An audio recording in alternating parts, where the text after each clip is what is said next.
Here we go. We did it. We did it. Yeah, and I got some booze and I got some treats. I ate my treats, but I got wine. Yeah, my wine of choice tonight is the Dark Horse Cabernet. Ooh, that sounds cool. I love Dark Horse. I don't think I've ever had them. Nice. It's good. And like the Apothic wines, it's also cheap. So I'm a fan.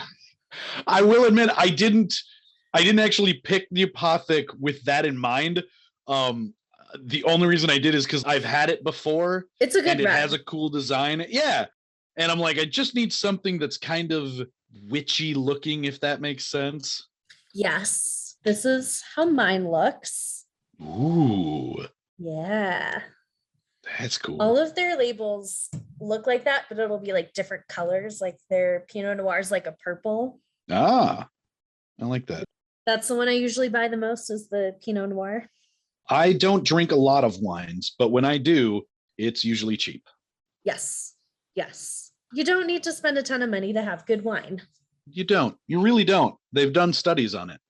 Yes, they have. I've had a long day and I am ready for some drinking and some treats.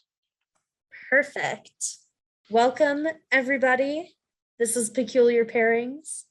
Episode number 3. Oh, episode 3. I just want to introduce myself. It's fine. I'm Celine. I'm Matt. What's up? We're ready. We got a great story for you. What is the topic this week? So the topic this week is the legend or stories of the Manitou Springs Witches. Nice. Which, for anyone who doesn't know where that is, Manitou Springs is a small town on the outskirts edges of Colorado Springs. So it's a very interesting combination of areas, I guess. That was going to be my next question, like the actual location. So we're a long ways from the Salem area trials. Yes. Yes, we are. We are a long ways away. Well, and that is why tonight, if you check our Instagram, you will see that we have something of a witch sort of theme, although they didn't turn out the way I wanted them to. They're supposed to resemble witches' brooms. They don't. They look a little bit more like rocket ships. Yeah, and I eventually don't think decided mine looked quite there. Yeah, they oh my gosh, these are all like stuck together. Oh yeah, no, that's just falling apart. So this did not work the way I wanted it to. But yeah. I'm hoping that the taste is still relatively what I wanted it to be. I mean, it's peanut butter, it's a little bit of saltiness with the pretzels, and some sugar from the marshmallows. And hopefully that all goes with celery. I was leaning towards a spin on the idea of ants on a log with raisins and peanut butter and celery, but I personally hate raisins. So I thought this might be a fun twist and also much less healthy. So, you know, we're heading towards Halloween, and that's what the theme of the season is. And I felt it's candy. Yeah, and I felt like doing as little work as possible. So we're going with just some dark red wine to kind of simulate. I don't know how many, if blood. Any. Yeah. I'm like, I don't know how many, if any, like fables about witches involve drinking blood, but I thought, fuck it. I think more so in spells and potions, like you use a drop of like goat's blood, or actually I have no idea. I've never done any of those, so I could not speak from any experience. Well, but, I mean, once that's again, usually the legend. Well, like we always say, we don't know and we're not going to look it up. Exactly. So there you go. Exactly. So I would say that the snack on my end was not super successful. I couldn't get the marshmallow to like stick super well on one end. It just kept falling off. And for me, it was not quite a flavor combination I was expecting. I would say it's I liked the saltiness with the celery and the peanut butter, but the marshmallows where it kind of became a little questionable for me. I liked it separately without the celery. So for anyone who's wondering, the marshmallow was really only there to facilitate the piercing of the pretzel to make it hold, hopefully, and kind of resemble a broomstick. But it didn't really work. And although I did get my marshmallows to stay on, I put a little slit in the very top. Oh, I just stabbed mine through. That was not I wasn't sure if that was going to work. It kind of did its job, but I am going to take my first actual bite of, I've kind of deconstructed this one, and I'm going to put all this together and just see how I like, because I haven't actually tried the whole combination. Yeah, the whole combination, I don't think it's something I would regularly make ever. I think you're very much right that, like, well, and to be fair, my original thought was just the peanut butter. To kind of backpedal a little bit, my original thought was celery, peanut butter, and just pretzels. But I couldn't really get the pretzels to stay on and look like a witch's broom. Yeah. And I initially thought, like, well, just more peanut butter, make it like a big glob, but then it didn't really have a form. Oh, yeah. So the marshmallows with the slit in it to kind of get the celery in there arguably worked, but the flavor profile is weird at best. Yeah. I don't think I'm going to make it again. No. On the plus side, I mean, that's kind of the point of this show, is to try weird stuff and see what works and what doesn't. And I'd say that this is definitely one where we found out what doesn't work. Hey, it's going to happen at some point, and today is that day. May as well happen pretty much right away. Yeah. I mean, the wine's great. So, like, the wine itself. That was the other, like, train of thought I was going down, is like, well, I'm really not confident in these treats, so may as well pair it with something that I have no control to mess up. And can't beat red wine. That's true. I love red wine. That's usually my go-to, is a red. I'll drink anything when it comes to wine, but red is usually my first choice. I tend to go with a rosé or a light Moscato. Moscato's good. But I don't drink a lot of wine, so. Yeah, I am a wino. Not like a ton, but delightful enough. All right, so what's going on in Manitou? So my sources for this episode, I have a lot of sources. I have the Colorado Sun, ManitouSprings.org, ManitouSprings.gov, the Daily Gazette, WildHunt.org, and Quora. Those are my sources. Manitou Springs is originally founded as a resort city in the outskirts of Colorado Springs. They are just west of, like, the southern part of Colorado Springs. Resort town, though. I mean, witches have to hang up their brooms too every so often, just chill. They do. It's considered a municipality. It's like a borough of Colorado Springs and more of an unincorporated town than anything. Their elevation is 6,412 feet. The dogs are fighting in the background. I'm sorry. That's okay. Mine's licking on peanut butter right now, and she's having a real tough go of it. Yeah, they're both very upset they can't sit up here with me because my laptop's on my lap. So there's nowhere for them to go. So they're sitting on the other chair. The population is 5,283 people as of 2019.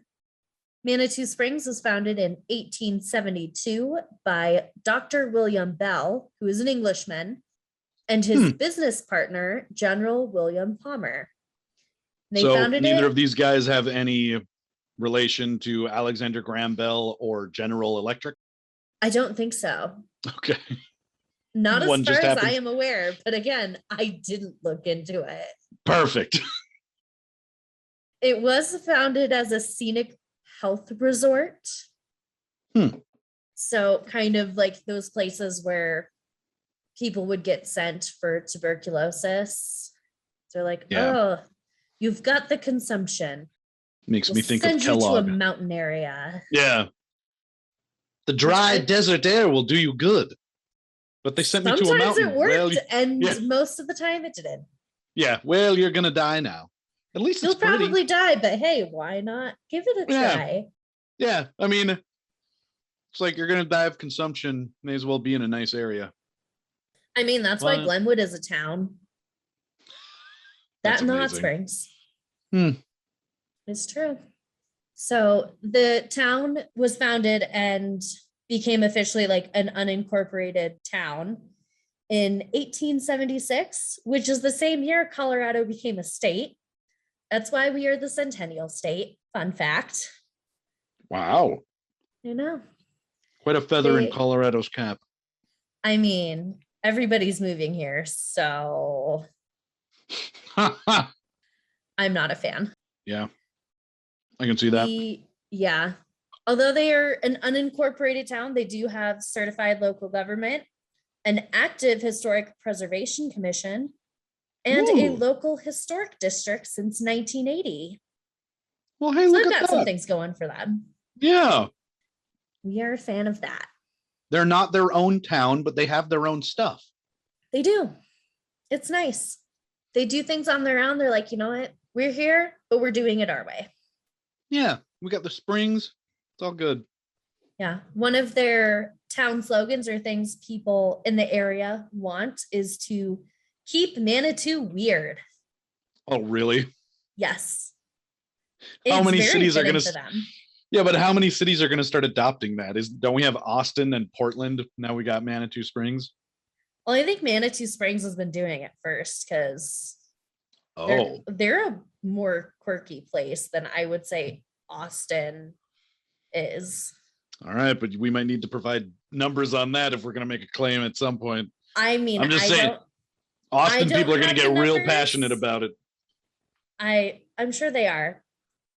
And I hope that through listening through this episode, they will have some of those ideas that I carry and are like, you know, I could see how this works for Manitou. Yeah. And then they can make their own decisions from there. That's fair. So, yeah, suck it, Austin. That's what you're saying. Manitou Springs is known for a lot of things. And one of them is not really hot springs. Oh, good. Which is not surprising. Well, what an appropriate name then. I mean, Colorado Springs isn't named for springs. No hot springs. They don't have any of the geothermal hot springs like Glenwood or Steamboat or any of those areas have. The closest one is about an hour to 2 hours away, depending on how much you really want to be naked in a pool with strangers after dark. They do have a local spa that heats their mineral water, which is where the springs actually comes from for Manitou Springs. Okay. The natural mineral springs. So you can go there and like they'll use that water and they'll like heat it. You can drink it. Do they make like pools out of it and you can splash around? I think so. I've never been there. Well, now we got to do more research. We do. We're going to have to go to Manitou Springs and see what happens. Yes. They are also known for the Manitou Incline. So here's a nice little photo for you. Sorry, I neglected our slideshow. Such a cute little place. Say that again. What is it called? The Manitou Incline? Yes. So that's this guy over here. Oh my. It is an extreme hike. That is how it is categorized, as extreme, because it is literally only stairs the whole time. Oh my God. You gain an elevation of 2,000 feet. Wow. Once you go, you cannot stop and turn around, from what I understand. Do you have to sign a waiver or something? No, it's free to the public. But because there are so many people traveling on it, there's like a different way down. Okay. You get to the top and then you go back somewhere else. Yeah, because of how well traveled they are, they're very much made for one direction. Because if you go the other direction, so like if you go back down the steps, it creates so much like wear and tear on them that one, it's a lot of upkeep. Two, if any of those wooden parts of the steps like get loose, that like becomes very dangerous. Oh, I imagine. Yeah. So One Direction. So they're basically, it's sort of like pop music. it kind of is. Because like One Direction. Yeah. All right. Anyways, we can move on. They're also known for being right outside of Colorado Springs. It's, I want to say, if you don't know where Colorado Springs is, it's about 71-ish miles, so about an hour south of Denver. Also famous for Garden of the Gods. Wow. Which is a lovely rock formation. Just lots of red rock protruding out of the ground. It is very beautiful and it's really nice. That looks cool. They're also known for the Cave of the Winds, which is caverns you can go into. They do tours. Very fun. Always nice. Are they windy? I wouldn't say necessarily that they are, but it's kind of how they get the name, because that's how they discover caves, is through wind and whistling. And that's how they discovered the ones in Glenwood. And I think the ones here were discovered in a similar fashion. I've been to Glenwood so many times, whereas I've only been to the Cave of the Winds like once. All right. So they do have their natural mineral water, and that is available to everybody for free 24/7. Oh, they have sweet. like little fountains everywhere around town. You just stick your water bottle in there, call it a day. That's kind of awesome. It is. I want that. And then they're also known for witches, pagans, and Wicca. Now we're talking. Yes. So Manitou Springs was also known as a former hippie haven in the 70s. So some people think that the story of the witches kind of comes from there. From the 70s, that seems appropriate. I know. We got water and Wiccans. We got everything out here, man. Yep. It very much has a reputation for being beyond the boundary and being the kind of place that's just very welcoming towards everybody. Well, that's good. They basically just like don't care. They're like, if you're a good person, like, yes. Oh, hi, Bailey. The cat has joined us. Oh my. And she's left. She is done. Okay. Like so many listeners. I really hope not. It was like, fuck this shit. They tuned in for 3 seconds and they're like, oh, fuck. Oh God. That's enough of this. I'm gonna go whistle some winds. So in 1974, a businessman in Manitou Springs, who was a missionary, stated that the town was full of witches and claimed that he was going to convert them all to Christianity. Good luck. All right. Yes. I like, did he base this on anything? Like he just came into town and was like, I don't think he did. He may have met like one person who like maybe wasn't very Christian, or she's a witch. Well, yes, because that's and then he's like, they're all laid back and having fun. They're all witches. They're all witches. No. Yeah. I will I'm gonna convert them all. Yeah. Yeah. But in some ways, it's one of those things that this legend is kind of just really stuck with the town, because Manitou is a pretty quirky place. They have an annual coffin race, which is called the Emma Crawford Coffin Race. There's some photos for you.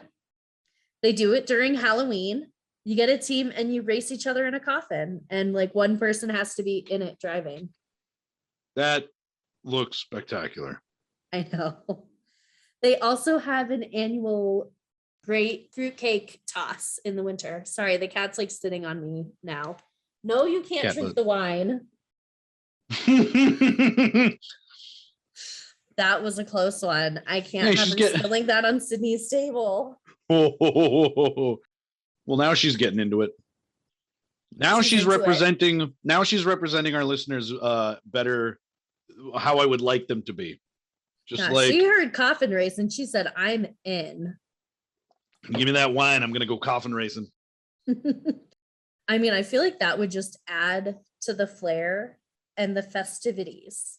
I do feel the need to like describe this a little bit because they sort of look just like cardboard boxes.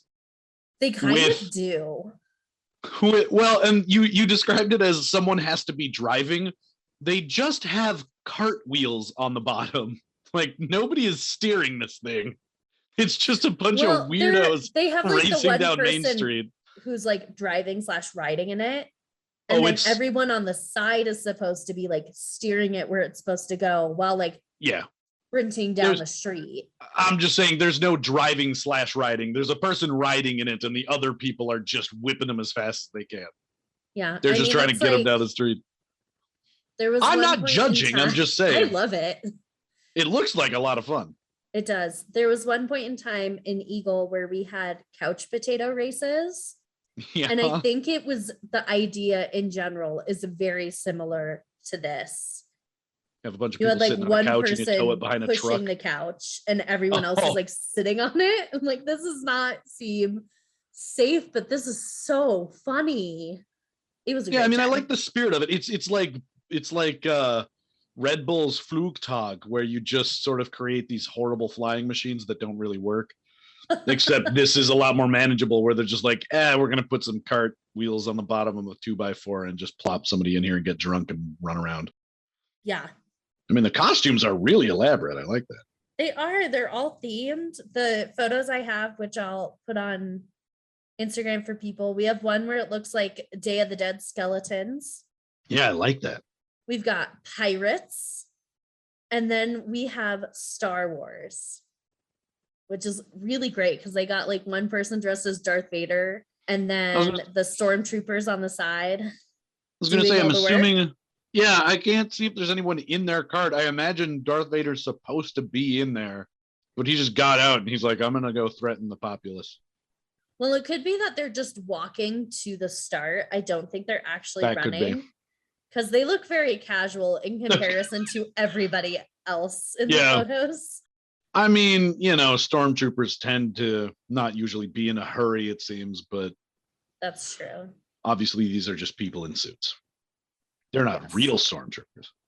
No. So, getting into the legend a little bit, want to break down what vaguely the definition is for being a witch or being considered Wicca or pagan. Mm-hmm.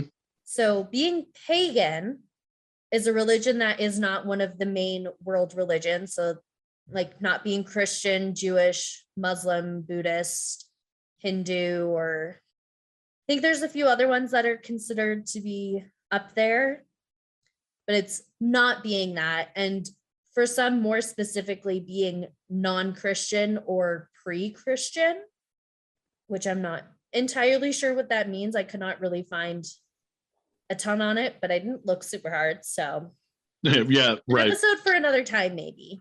So pagan isn't necessarily any one definition. Yeah. All right.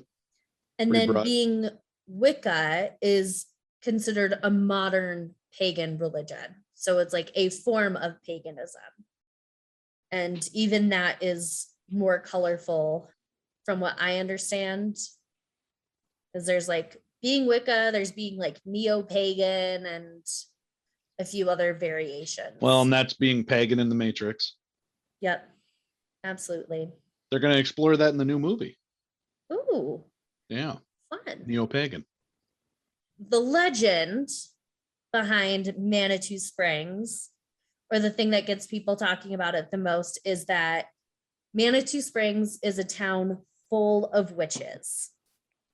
And that from what I've heard is that the witches were driven out of Colorado Springs to kind of like the outskirts, which is more specifically done by the Christian community, because there's a lot of clash between Christians and non-Christians. Well, there was that one guy who's like, I'm going to get rid of all of them. Yeah. He's like, I'm doing it myself. Yeah. There's rumors that they have witchy ceremonies in the caves. Nice. And that there are like other areas they do ceremonies and all that. Some people say that it's a town full of Satanists. Ooh. Which I feel like that's interesting. Then again, there's just like so much going on between each of like the stories that you're like, who's to say? I do like the variety of witches so far. Yeah. And it is also believed to be home of dark and black magic, and that it's full of like these evil and malicious things, which I can say from, I mean, I've only been there like one time, but from being there, I'm like, okay. It just seems like a chill mountain town to me, but okay. If that's what you think, cool. I'm not trying to be specifically non-conversational. I keep trying to eat some of these treats. You're eating the treats. I understand. I will say this. One thing I've discovered, at least with, again, I was going for the broomstick, so I kind of needed all the elements. But the pretzel marshmallow combination, actually pretty tasty. Yeah. If you pull the marshmallows and the pretzels off of the celery and peanut butter, it seems like, yeah, it's pretty good. Or you can go pretzel, peanut butter, celery, and that's also good. Yeah, the marshmallow does not work as well. Those are the parts that don't mix. Yeah, they kind of clash. Everything else pretty solid. Yeah. So when you walk around Manitou Springs, there's kind of like this evidence of witchiness everywhere. The town really like leans into it. Fair. And kind of like good for that tourism. Feel. Yeah. It is. I mean, if that's what brings people to your town, by all means, bring the people in. As long as they go home at the end of the day. Yeah. You can come and visit, get the fuck out. Yeah. So it's generally kind of a well-known thing, at least like in Colorado, especially with like locals and natives, that Manitou Springs has like a different vibe. It's kind of got more of like that bohemian type of feel to it, which is very different going from like the Springs to Manitou Springs. And it's like this pocket of diversity and like very different versus being in a large city that is known for being very conservative. Oh, right. So, yeah. So in terms of like being an out of the way sort of small town, they're actually pretty open and liberal. Yes. Well, that's interesting. One of the big stores that is known for that is Anna's Apothecary. They got a cute little sign. All the apothecary things such as sage, herbs, spices, tinctures. They got it all. They have potions that are made by local witches. And everything that they sell in their store is organic, non-GMO, all of that. Their motto, or I guess like their mission statement, is we are dedicated to protecting the earth and bringing healing solutions using ancient wisdom, honorable ethics, and principles created in and for light and goodness. Wow. Yeah. I mean, that's a pretty good mission to be on. It is. It's a very one that's hard to argue with. Yeah. Yeah. A horror mockumentary called The Warning was done by Summer Monroe, who is a Liberty High School graduate turned filmmaker. And she filmed it based on the idea of witches in Manitou Springs and kind of did it in the Blair Witch Project style with like this found footage. Mm-hmm. And she spoke with over 50 of her classmates for this true story and their witnessed events to talk about like all of the so-called dark happenings of Manitou Springs. Right. So far, it sounds like it's more like a parody where they're like, this is witches running stores and stuff. And like they go in to find this like devious center of darkness. And they're all just like, hey, you know, we're just kind of hanging out. It's pretty chill out here, bro. You want to smoke some weed? Yeah, man, we got tinctures and potions and stuff. You got like sword back or something. Yeah, let's just chill, man. It's all good. We're chill here. We're cool. Yeah, we're good witches, bro. There was a book written by Deborah Harrison about the town called Manitou Springs. And a lot of people were somewhat disappointed because there's no mention of any sort of witches, Wicca, or anything to reference the story that the town tells. about having Oh, that. okay. I So will some admit, people think it's suspicious. yeah. I will admit this whole time I've been thinking like it sort of sounds like it's a pretty sweet place, but you're saying there is a story behind the town that is maybe more like what people are expecting when they think of witches. It's there is and there isn't. It's kind of complicated in that people really want it to be a certain thing, and then I guess in a lot of ways are disappointed when it's not. Right. Which I feel like that is the very common thing. People just have like a misconception of like what they think witches are in terms of Yes. like everybody thinks of the Salem witch trials and like people putting on curses and stuff, but this is just a town of like average people just kind of with a certain spiritual mindset, perhaps. Yeah. So in 2018, when Bryant T. Reagan, who is a history professor at Colorado College, which is one of the colleges in the Springs, he was teaching a class on sorcery, magic, and devilry, the history of witchcraft. That sounds like some Hogwarts shit. It kind of does. I'm very surprised that that was even like a class. And I'm kind of bummed that I didn't have it as an option at CSU, but hey, that's okay.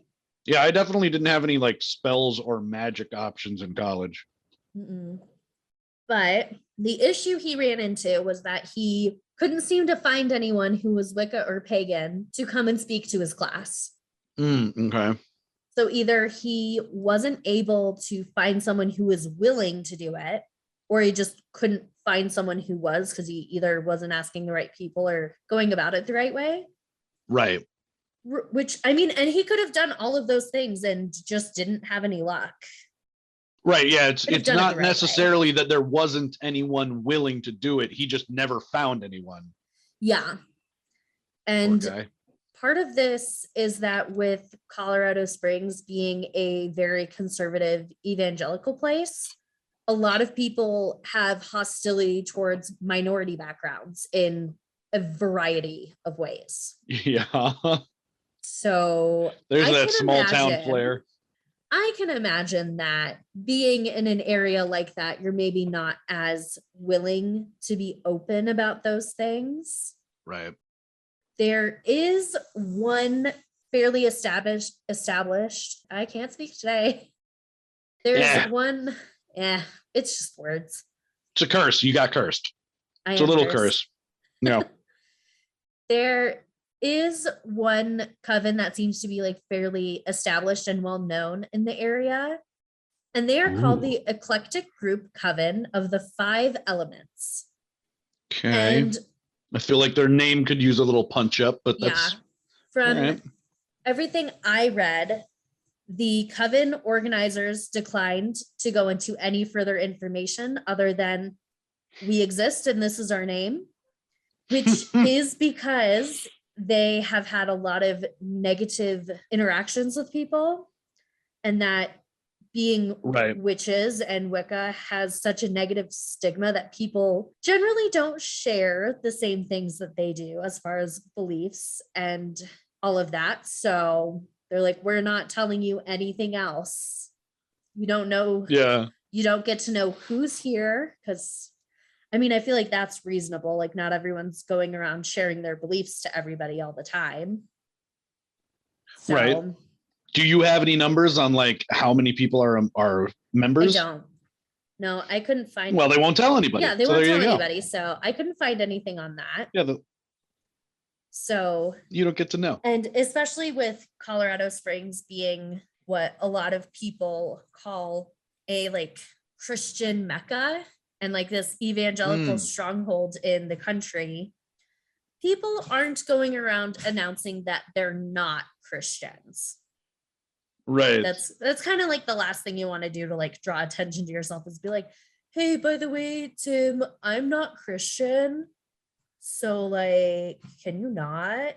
I just wanted you guys to know. You just felt like you had to know. Like people aren't doing that.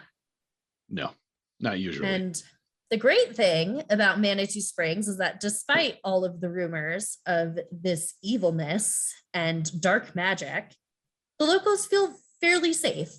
And it's the kind of place where like everybody knows everyone, people don't lock their doors, type of safety. Except for the witches. I mean, who those won't tell witches. us anything. The Chamber of Commerce for Manitou Springs has actually been trying to overcome this witchy reputation. I legit thought you were going to say Chamber of Secrets. The Chamber of Secrets. And then I was like, okay, Manitou now Springs. I'm like, yeah, I'm like, now we're getting into some real magical stuff. I would love if for like their conference room, it's called the Chamber of Secrets. That would be amazing. Ooh, that would be great in for a jury. Oh yeah. When you go to trial, that would be so good in a courthouse. The Chamber of Secrets. I feel like wherever J.K. Rowling lives, like all throughout that town, any building that has a room that is currently labeled as like chamber, they should just go around and put like little labels on top of it that say Harry Potter and then whatever the chamber is below it, like Harry Potter in the chamber of the jury. Although it probably says jury chamber. It's not a perfect idea, but I'm willing to workshop it a little bit. All right, thank you. Yeah. So usually when people hear that it's a town of witchcraft and paganism, they tend to stay away, which I feel like that must kind of be nice since everyone wants to move to Colorado. Yeah. I swear the population has increased in the last 2 months. And it's crazy. So yeah, just tell everybody that your town is cursed by witches and they'll be like, well, we'll go to Denver and then we'll visit Manitou. Yeah, so now they're all living where I live, so I might start some rumors. We'll see. Yeah, there you go. Get you some witchcraft going down. Yeah, so the thing that people really tend to like lean into and have those beliefs with is because of the Hollywood Association of Satanism. And that they're like these crazy ritualistic sacrifices and they like sacrifice babies and stuff like that. Right. Which from what I know is not true. I've so far never met a witch that actually sacrificed a baby. Right? Yeah. The difficult thing with living in Manitou is that if you are trying to track down someone who is Wiccan or a witch, it can be very difficult. Because again, people don't want to openly share their beliefs. Yeah, they're not talking about it. Yeah. We don't have any data on this stuff. I don't know why people are like, that's so weird. They won't tell me what their religion is. I'm like, do you go around and announce to everybody what your religion is? I was going to say, to be fair, introduce yourself and be like, hi, I'm Stacy. I'm a Christian. Nice to meet you. I mean, to be fair, we are talking about like a race of people, like just the human race in general, who for centuries has, maybe even millennia, has been running around, not just declaring their faiths, but murdering other people who aren't the same faith. True. So yeah, it's like, to a certain extent, it's less modern. I think if you think about it, it's actually a pretty modern idea to not declare what your faith is. That's true. I mean, I don't tell anybody what mine is. So. I don't either, because it's none of their goddamn business. Exactly. It's not their business. They don't need to know. If I want to sacrifice a baby, I'll do it in the privacy of my own home. Oh my God. Yeah. For the sake of not going to prison, I hope you are not doing that. Well, that's not for you to know. I guess not. People All right, let's move on. People aren't going around wearing like pointy hats and dragging around broomsticks and doing things that are witchy because they're normal people. Right. You know, it's like when Harry Potter and his friends aren't at Hogwarts and they're like in London, they look like normal people. Yeah. They're not trying to stand out. Yeah, they're just normal folks going about their day. Yeah. Which leads me to Kurt Razor. And that is a photo of him. Okay, I saw it with one of the articles. He's not exactly doing the Harry Potter thing of like he's not. That is one person who walking around town I would be like, oh yeah, that guy's a witch and or a warlock. Yeah, I 100% like would be like, oh, he's wearing a green shirt and move on, because that's how I operate. He is one of the few open witches in Manitou Springs. I think he actually lives in Colorado Springs, from what I understand, but he commutes. he commutes to the. He does his witch Manitou. stuff in Manitou. Yeah. Yeah. Meets with his coven or whoever else is within his community. Exactly. Goes back home to the Springs because they're like right there. Yeah. He is what is called an Episcopalian minister turned Celtic storm witch. They definitely have better titles. Like in terms of religious titles, that's badass. Yeah. So he's a Celtic storm witch, but before he became Wiccan, he was an Episcopalian minister. So that's quite the change. I was going to say that is a hell of a right turn he took. Mm-hmm. It's like, it is. Yeah, what the hell? Yeah, he has claimed to have steered and dissipated many storms, which hence being a storm witch. Like that is even better. Like I figured that was just going to be like a title, but he genuinely claims to have powers to control or at least like manipulate storms. Yeah. Wow. All right. I know. I'm on board for a minute. I feel like that's pretty badass. Like if I knew I could do that, I would 100% feel awesome all the time. I do feel like I'm getting to know him so much more. Like my perception just of that picture is changing, where he's like just kind of standing in front of his beagle with his arms crossed. Beetle. He's standing there and he's just like, yeah, that's right. He's just like, I control the fucking weather. What have you done today? So he says he is drawn to Manitou Springs due to the smoky quartz deposits, which is something that a lot of people in Manitou Springs are drawn to. And one of the things that really makes it unique from what I understand with crystals and like that negativity, it either attracts you or it repels you. Like there's no witch magnets in between. Yes. They are like witch magnets because either you're attracted to it and you're like, this is a place that I can dig. Like I would live here. Whereas if you're like not, if you're not drawn to it, like you may go and visit, but you're like, oh, I don't want to stay here. I would not stay here. Like you maybe visit every once in a great while. It's like a dark energy here, man. I got to get out, like, bro. I don't like it. So there is this natural phenomenon, which they have called the Manitou or the spirit of the mountain. So the quartz will kind of start to collect and carry like an electric charge. Oh, wow. Which then creates like an aura type glow on like the hillside. Like for real? Yeah. I want to see that. I'll see if I can find a photo. I mean, I'm willing to believe in whatever kind of magic they want me to if I can go see a glowing hillside. This is within like the actual town. Like so there's like a hillside in the Manitou Springs area that will just glow like a low television. Yeah, I think it's a very low kind of aura. Now, is this just something that is captured on like a special camera, like it's a heat thing, or do you mean like to the naked eye it will actually glow? That I am not like 100% sure, just because I couldn't really find a ton on it.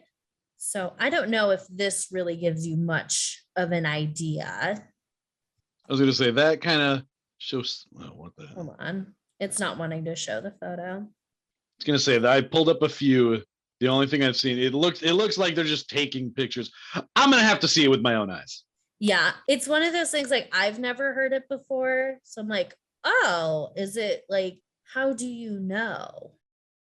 Where I'm sitting right now. Does it create magnificent sunsets or like? Yeah, it totally kind of sounds like some people who were on acid one time and were like, dude, the hills are glowing.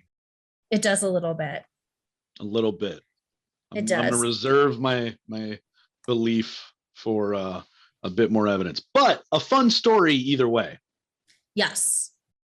So Kurt states that magic with a K, Magick, has both negative and positive power, and that being a witch is a huge responsibility and you can actually hurt people.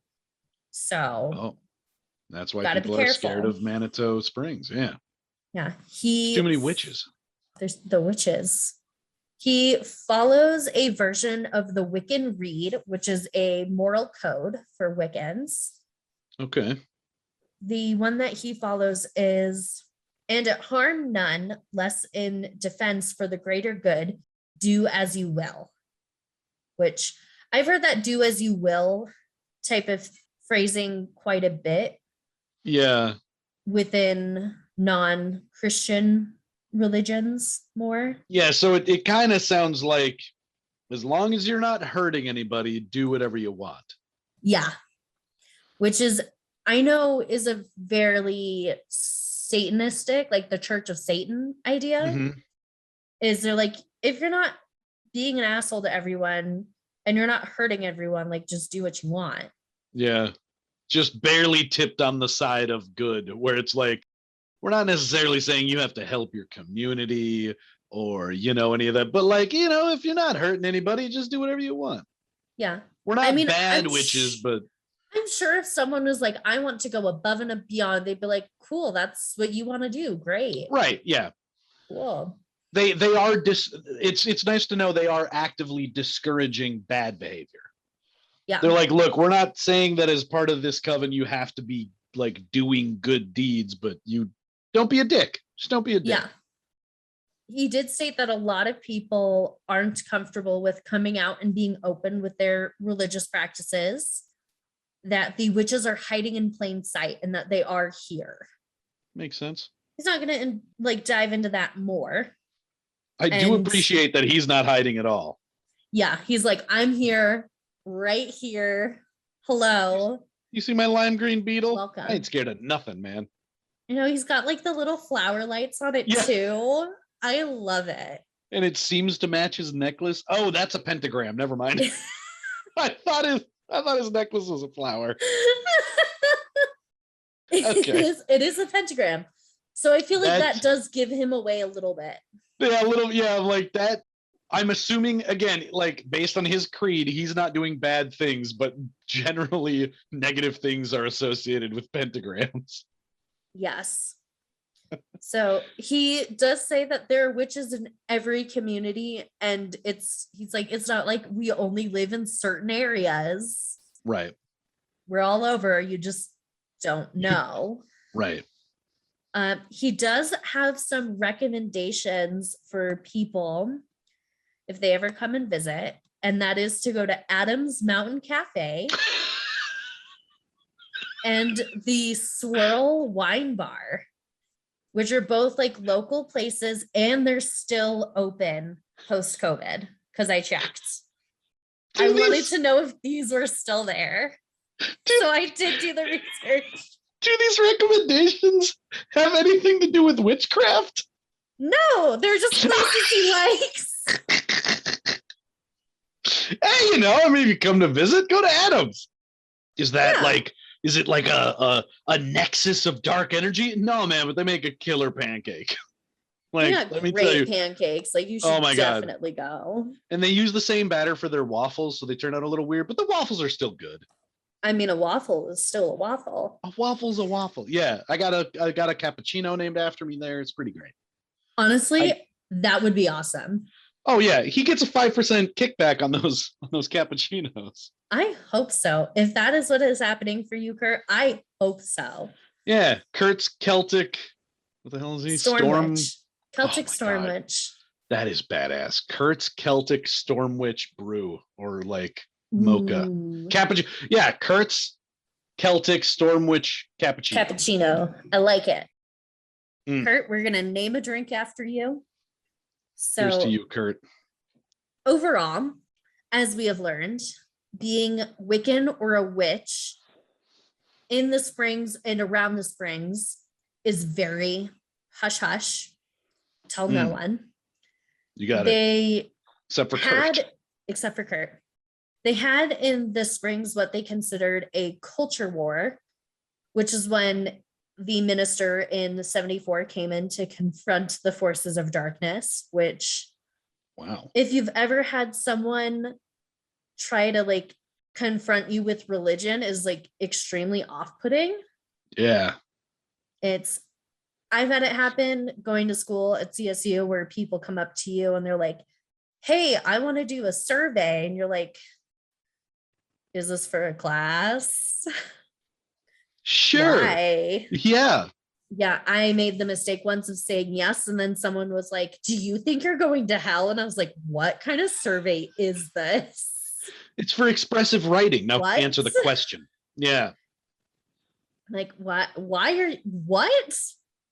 I'm trying to go to my kinesiology class. I don't want to do this. No. Sure. But just real quick, are you going to hell? That's what I want to know. That's what I want to know. They have said that the culture wars has mellowed out with Manitou Springs becoming a bit more gentrified in the last decade. There still is that clash between Colorado Springs and Manitou Springs, since Colorado Springs is considered the Christian Mecca, as I mentioned earlier, and the Evangelical Vatican. So those are the nicknames for it, I guess. It has at least 21 conservative far-right Christian groups. Wow. Okay. Yeah, that is kind of a mecca. Yeah. I'm sorry. Vatican. That's my bad. The Vatican. Yes. They have a huge focus on family, although the Springs claims to not be monocultural, which is that they have at least one out witch, which is Kurt, and that they have a pride parade every year. Oh, that's cool. Which for the Springs, that does surprise me a bit, since I'm pretty sure a lot of people just go to the one in Denver because it's an hour and the one in Denver is pretty big. Yeah. But it is one of those things that they are like, no, like we're not this way. And they're like, but we kind of are.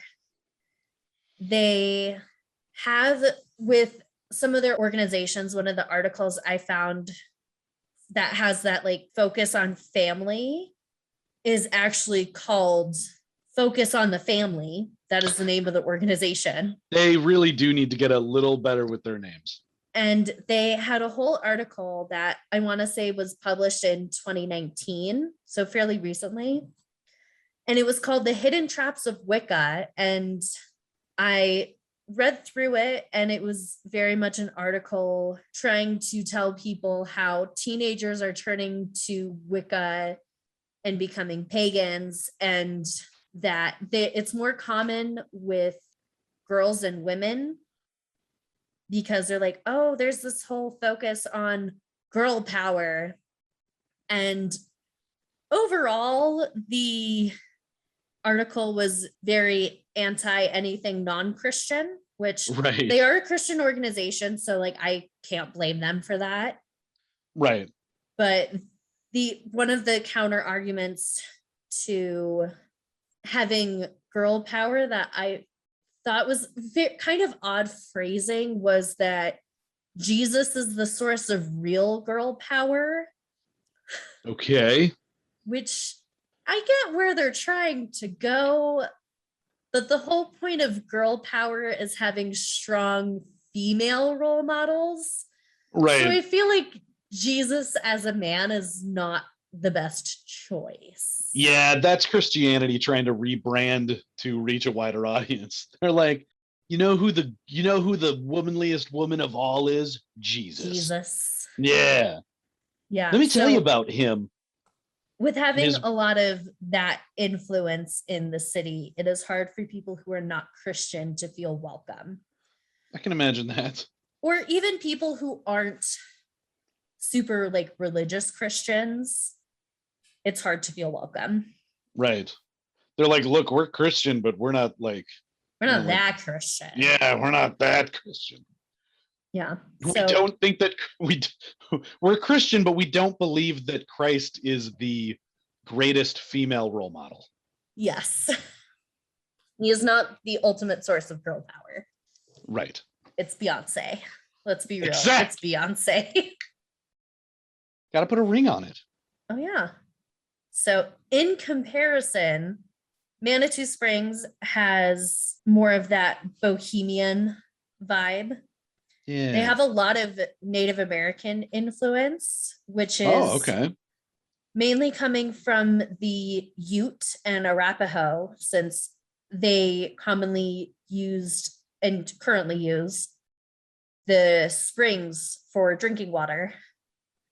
They are also considered a sizable community for artisans, musicians, potters, healers, New Age masseurs, alternative gardeners, which I'm assuming means pot growers. I was going to say I had to stop you. What is alternative gardeners? Alternative? Yeah, it's kind of like, yeah, so like other people garden, like people have gardened for centuries. Like I grow. Yeah.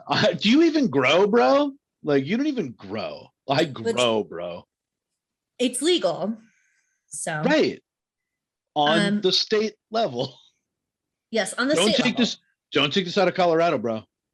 So they also have Dharma motorcyclists, metaphysical high teachers, and liberal artsy bohemians of every kind.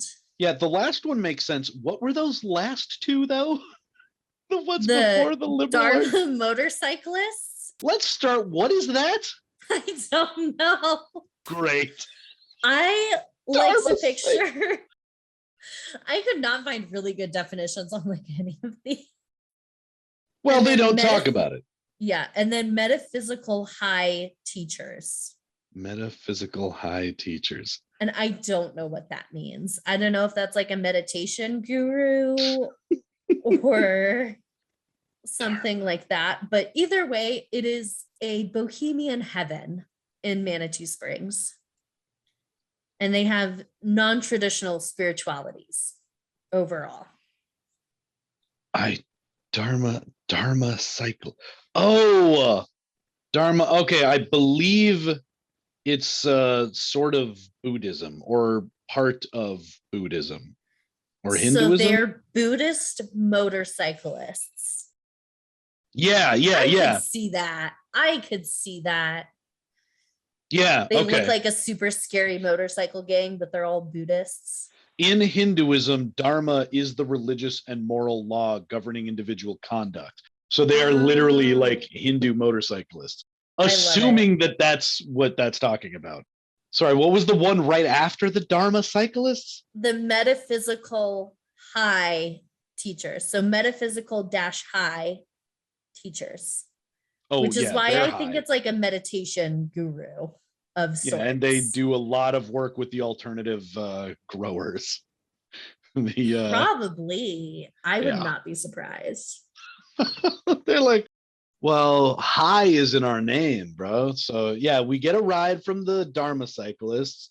We go see the alternative growers. We come back and we do our high definition. What was I talking about? And they're like, class dismissed, I guess. Like, I think we're done. I feel at peace. Oh my God, dude, I'm at so much peace. I need to get more alternative stuff. So one of the main big issues with Manitou Springs is with the Native Americans indigenous population. They didn't give me any specific tribes, so I can't be specific with that. But it is with exotifying Native American spirituality. Okay.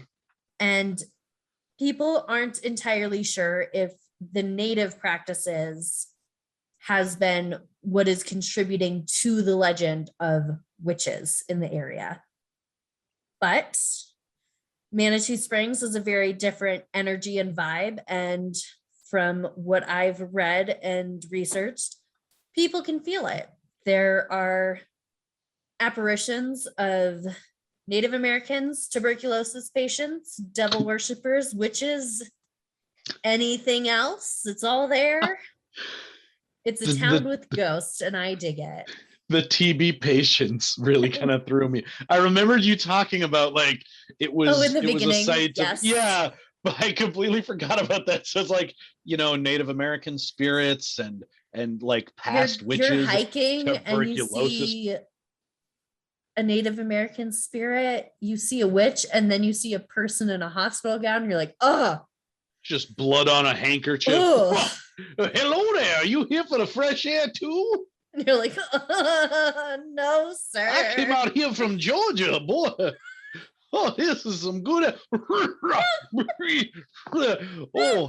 Oh my! I just love the fresh air out here. Say, your clothes are weird. And it's like, yeah, you're dead. What? And then he disappears into a puff of smoke. Yeah, as I said, people can feel that energy in the area, and it's either attracting you or repelling you. Boy, so. I hope it's repelling most people, because I do not want to feel tuberculosis energy. Some might say it will consume you. A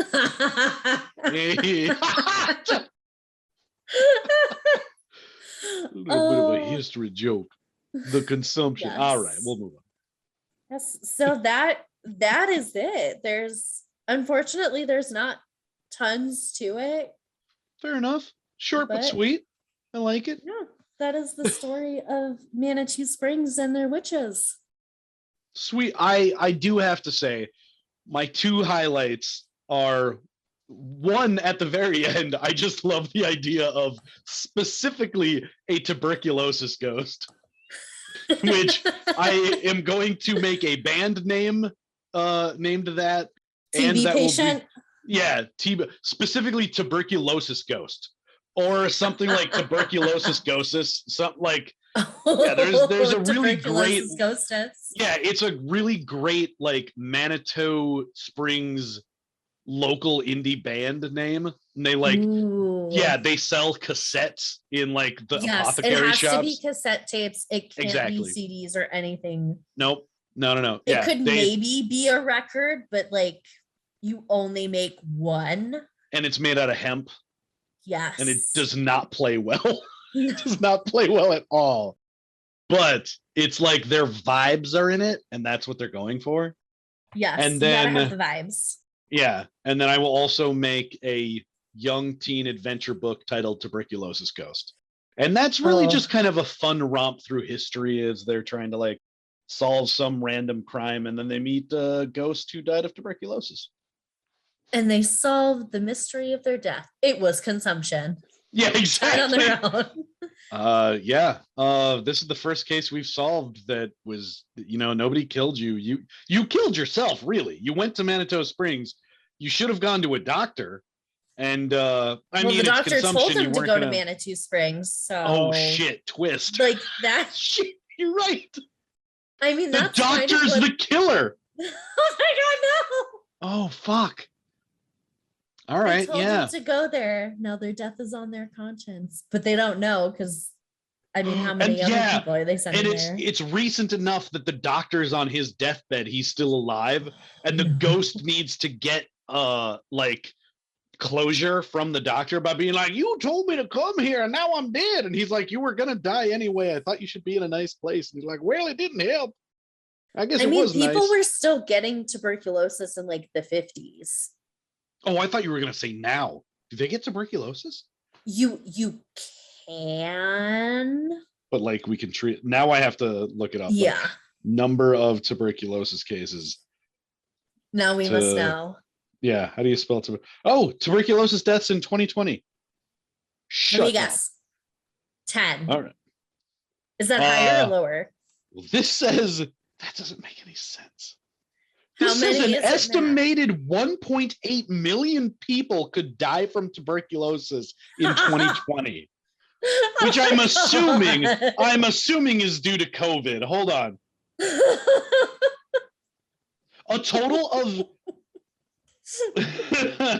supposedly from the CDC website, a total of 7,163 tuberculosis cases were reported during 2020. Oh.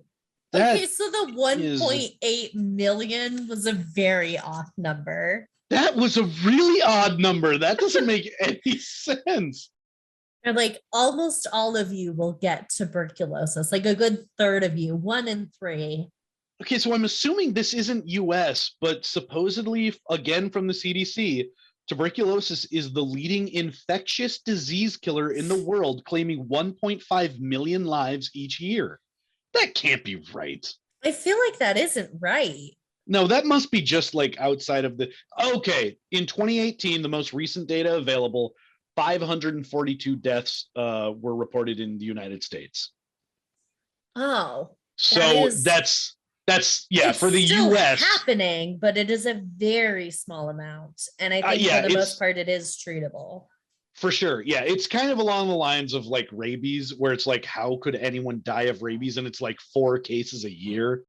But it's like it still happens, just because I suppose not like there are certain people who just don't have access to the care or whatever, or they don't think that they have rabies and they start showing just symptoms, and it's like, well, and by then it's too late. Right? Yeah, it's like you're gonna die. And so I suppose someone who has TB might just be like, I'm fine, and then they start coughing up blood, and then like it gets like, to be too late. Right? Yeah. Their lungs just become not good, and I'm sure COVID didn't help anybody that had TB already.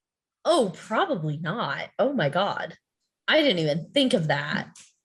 Yeah, that's not. Yeah. Oh, so dark. So dark. So this is ending on a good note. Didn't we end on a dark note last time? And by dark notes, I'm talking about Apothic Red. Sponsor us, Apothic Red. Dark notes of mocha, vanilla, and dark fruit. What the hell is dark fruit? I don't know. You can't rich layers of dark fruit emerge. All right. Well, I'm going to send a very strongly worded email to those people. Yeah. Dark Horse. Really, any wine person could sponsor us, and that would be fantastic. Dark Horse is the unexpected winner. For us, winning means bringing you exceptionally crafted and well-balanced wine that over-delivers on your expectations. We do this by working side by side with 400 of California's finest grape growers to earn the first pick of their harvest. And we taste our wine over 100 times before you pour your first glass. The results, a bold Cabernet Sauvignon with notes of plum, a hint of oak, and a smooth finish. I thought they were going to say cheers. Yeah, I thought they were going to say the results, a shitload of drunken nights. You know, we taste our wine 100 times. Yeah, and we are wasted. Yeah, we drink it. We don't do that. We don't do that taste and spit bullshit. That's for shitty wines. Fucking yellowtail motherfuckers. No, we drink that shit because we need to know what the effects are. Here at Dark Wine, what is it called again? Horse. Here at Dark Horse, we like to just drink horse wine. Horse wine. That's what their name should be. Hey, this is horse wine. We got. They have cat wine. They have wine that is both made for cats and another one that is in the shape of a cat. Okay, the shape of the cat I kind of get. Did you just say there's a wine made for cats? Yes, there is. Well, that's next week's episode as far as I'm concerned. I need to know everything there is to know about cat wine. We got catnip and now we got cat wine. Oh my God. I have something else picked out for next week, but I could change it if you want. No. If there's if we can do like, I'm assuming there's not a whole lot of information on that. If you want to do like a 15-minute episode between then and now and just like do a quick cat wine thing. Oh my God. Today we bring you cat wine. Oh man, I want to taste it. Is it bad for humans? Oh my God, I need to know more about this. I don't know. I think humans can drink it, but I'm not 100% sure. I'll get back to you. Pet winery. I mean, yeah. I don't want to just overshadow the witches of we were just talking about the springs, Manitou Springs, but I need to know everything about cat wine now. I want to know everything. Well, we learned everything about the Manitou Springs Witches, so now we are on to other things. I have to admit, I really enjoyed learning about Kurt and his Celtic storm witchery. Like a great man and like someone you want to have a beer with. Yeah. But someone you also kind of just like run into at the local bar, and he's like, I'll tell you my story. And you're like, cool. And then This you is gonna go be back, great. but then you go back home and you keep seeing him in like reflections of mirrors and windows and stuff. That and then sounds one like day he hexed you. Oh my God. No, but he wakes up and then he's in your living room and he's giving you pancakes. Ooh. Because it's from shit, I forgot the place. James's or Dave's. Oh, Kurt's, Eric's? No. Adams Mountain Cafe. I brought you Adam's pancakes. I'm like, oh, thanks, Kurt. He's like, bye-bye. Yeah. Like, Yep. I gotta catch the winds back to Manitou Springs. Bye-bye. Oh my God, that'd be so cool if he just like used storms for transportation. Exactly. Oh my God, yeah.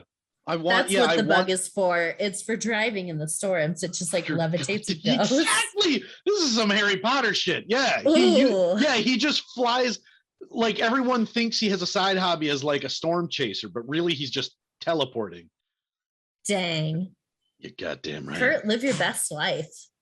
Yeah. Really? He's sort of like an Uber Eats driver, but for Adam's pancakes. He rides tornadoes off to bring people pancakes. I keep seeing things where people have these super amazing Uber Eats drivers. And I'm waiting for that because I've had like generally decent people. Yeah. And then I've had some like not too great people. I had someone hotbox with my food in their car. So like that wasn't great. Oh, yeah. Yeah. It's not I was cool. disappointed and then I didn't eat my food and I was upset. That's the worst, especially when you've got like a craving for something real specific. And you're like, I'm getting that thing. I don't want to go out. I already had some glasses of wine. Yep. And then they bring it to you and it's like, it smells like weed. Yeah, it tastes like weed. I actually ended up making a complaint to Uber Eats. And they're like, wow. So like, what's the problem? I was like, someone smoked weed with my food in their car. That is illegal. And they're like, well, ma'am, not in the state of a vehicle while being high. And they're like,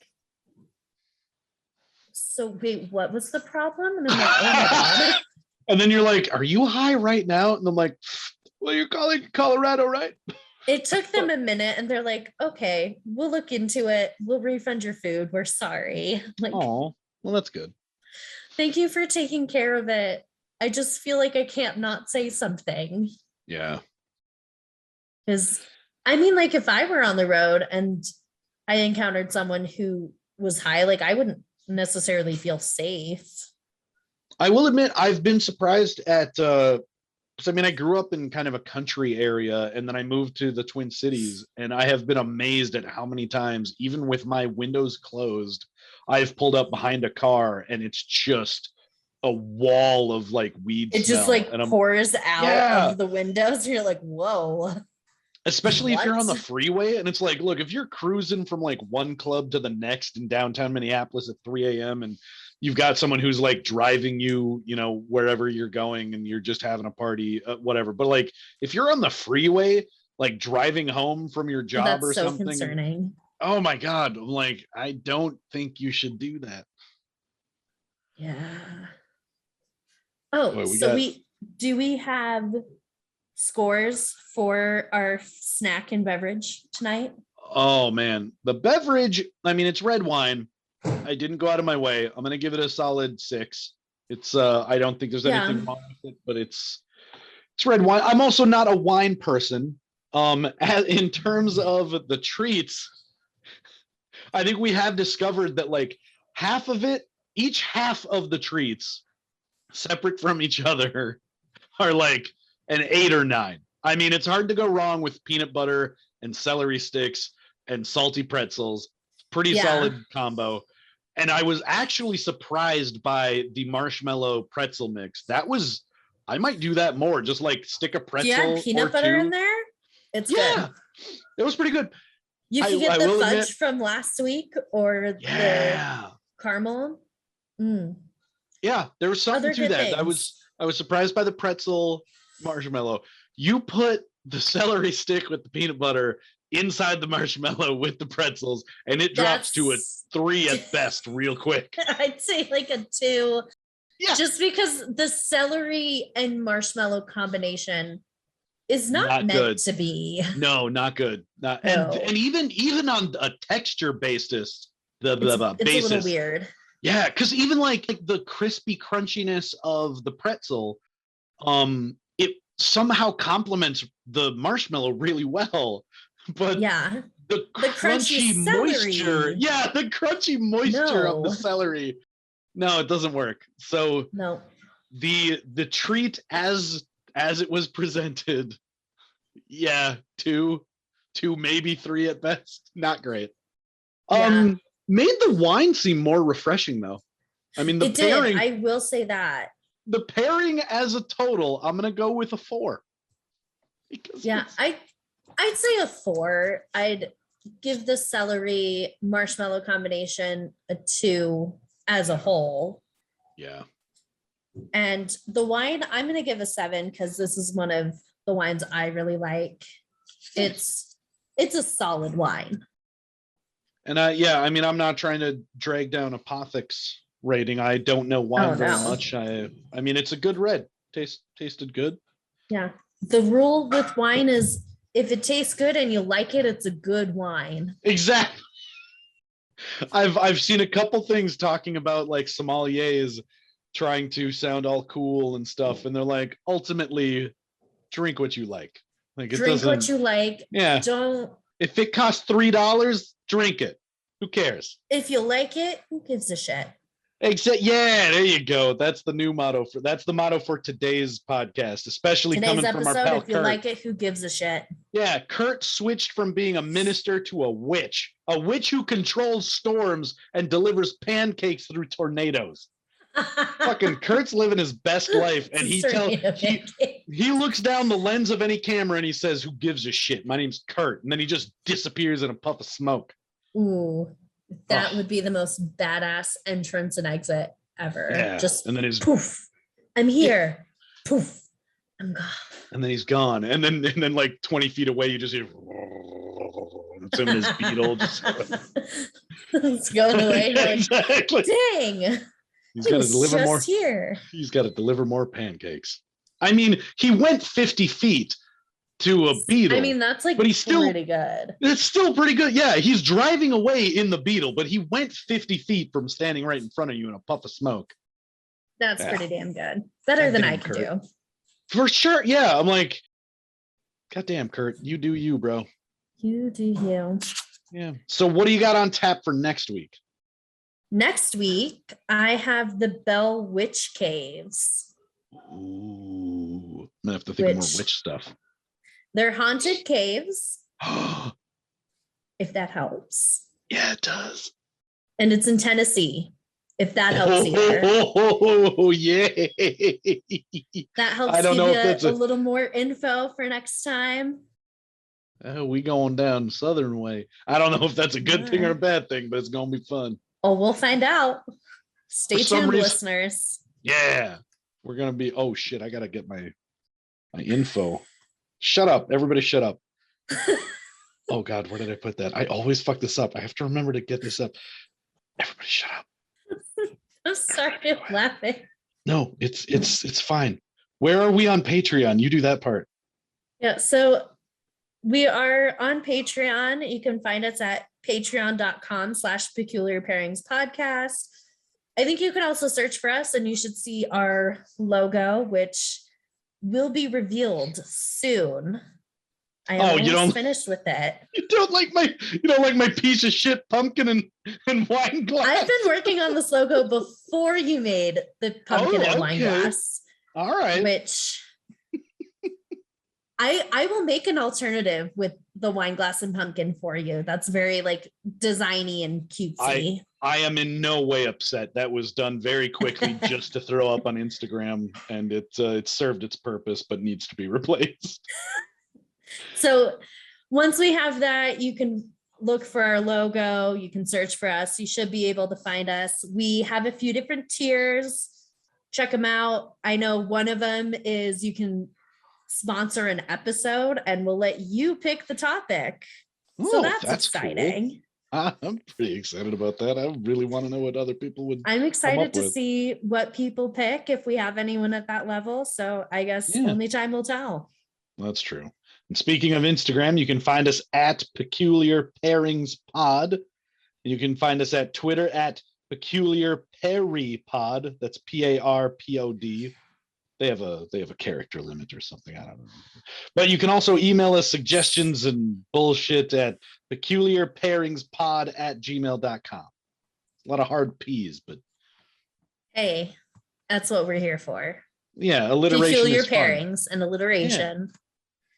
We'll see you next time, listeners. Bye-bye.